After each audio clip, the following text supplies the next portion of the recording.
Привет, меня зовут Сергей. Тема сегодняшнего видео – личные финансы, а именно личный дневник трат. Я хочу показать вам, сколько нужно денег для проживания с семьей в Аргентине, в частности в Буэнос-Айресе. Сегодняшние цифры будут за февраль месяц, да, только что подбил, немножко с опозданием, но тем не менее. Забегая вперед, сразу хочу сказать, что тех, кого интересует общая цифра, сколько же нужно денег в Аргентине для семьи из 4 человек, скажем, чуть менее 173 тысяч. Ну, это наш случай. Если интересны подробности, то смотрите видео. Если, в принципе, вам интересна разбивка по категориям, сколько на продукты ушло, сколько, не знаю, там, на общественный транспорт и так далее, то заходите под видео, там будет ссылка на телеграм-канал, и в этом телеграм-канале будет ссылка на Google таблицу. Вы сможете посмотреть Google таблицу с разбивкой по категориям. Плюс, если появятся вопросы, вы сможете прямо там же в телеграм-канале задать ваши вопросы, я постараюсь на них ответить. В этом видео я не буду разбирать все категории подробно. Я затрону лишь одну, которая была самая затратная для нас в феврале месяце. Это категория аренда. Все правильно, если угадали, молодцы. На аренду в феврале месяце мы потратили почти 90 тысяч рублей. Это двухкомнатная квартира, плюс большая комната, плюс кухня, в общем, такая евро-двушка. Из чего складывается аренда в Аргентине? Аренда складывается из ежемесячного платежа за квартиру, и если вы снимаете квартиру через риэлтора, оплаты услуг риэлтора. Здесь они немножко отличаются, здесь я имею в виду это в Аргентине. Риэлтору, если это краткосрочная аренда, вы платите 20% от суммы контракта.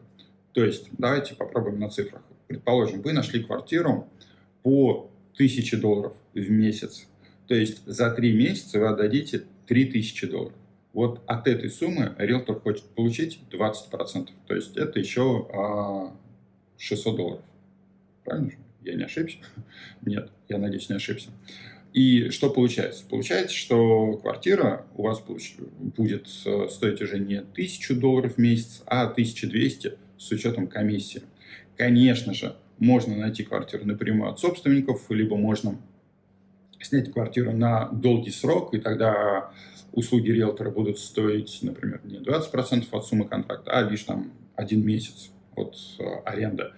Вариантов много, но вот в подавляющем большинстве, если вы приезжаете в Буэнос-Айрес и ищете себе квартиру на 3-6 месяцев, то знаете, что, скорее всего, услуги риэлтора будут стоить 20%. Это первый момент, на который стоит обратить внимание, потому что когда нам рассказывают про то, что сколько стоит квартира, например, там двушки в среднем стоят там $800-1000. Это так и есть, то есть сама квартира стоит столько. Но не забывайте, что есть услуги риэлтора, которые стоят 20% от стоимости квартиры, и это достаточно сильно будет увеличивать общий бюджет семьи. Далее, важно понимать, где вы будете брать сами доллары в Аргентине, потому что одно дело, вы можете их с собой привезти, но они рано или поздно, эти наличные доллары, закончатся. Скорее всего, перед вами встанет вопрос, где же взять физические доллары, имея, например, рублевую карту.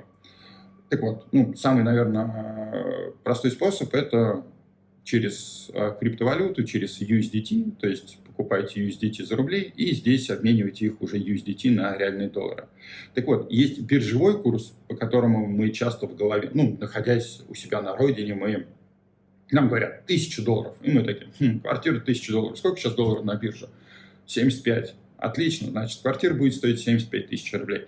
Это не совсем правильная математика, потому что доллар на бирже и реальный доллар, который вы можете получить в Аргентине, у них будут разные курсы. То есть, если совсем упростить схему, то прибавляйте процентов 10 может не 10, ладно, прибавляйте процентов 8 к курсу биржевому. И тогда вы будете понимать, сколько будет стоить доллар у вас здесь, в Аргентине. И тогда вы сможете уже составлять более грамотный бюджет для проживания в Аргентине, если, конечно, вы это делаете. Также, второй важный момент в сегодняшнем видео, который я хотел бы затронуть, когда мы планируем бюджет ежемесячный, находясь еще не в стране, где мы хотим жить, или где мы временно будем жить, важно помнить про обязательства, финансовые обязательства, которые остаются у вас на родине. их мы также частенько забываем. Про какие, я имею в виду, обязательства, которые у нас остаются на родине? Например, у вас есть недвижимость. Как минимум за эту недвижимость вам нужно платить ежемесячно ЖКХ, да, жилищно-коммунальные услуги. Плюс, если это недвижимость в ипотеке, то вам нужно платить и ежемесячные платежи по ипотеке. Если у вас есть ипотека, то, скорее всего, с большой долей вероятности у вас есть страховка, которую вы должны делать ежегодно для банка. Понятное дело, что сумма страховки зависит от суммы вашего долга, но, тем не менее, если долг у вас большой, то и страховка, скажем так, будет стоить, скорее всего, немало. Что у вас еще может быть? У вас может быть машина, за которую также нужно платить налоги. Кстати, налоги нужно будет платить и за ту же квартиру, которая у вас есть.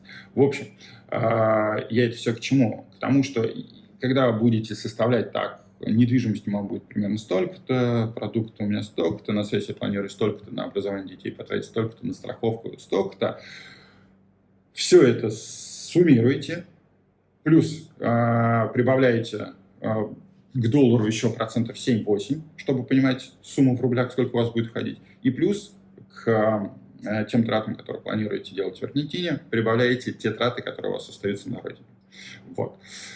Итак, все, что я хотел сказать сегодня, я сказал. Я надеюсь, что в дальнейшем это будет серия видеороликов, то есть я смогу вам рассказать и про траты в марте, и про траты в апреле, и про траты в мае, а дальше посмотрим.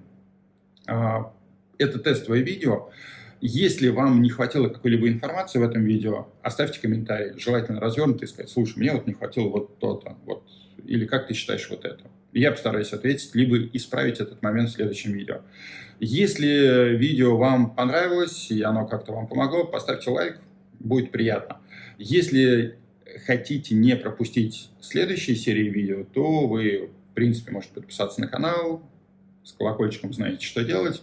Вот, и мы тогда увидимся в следующих видео. Спасибо за просмотр. И последний момент. Напоминаю, что ссылка на Google таблицу будет в Telegram-канале. Все, теперь точно все. Спасибо и пока.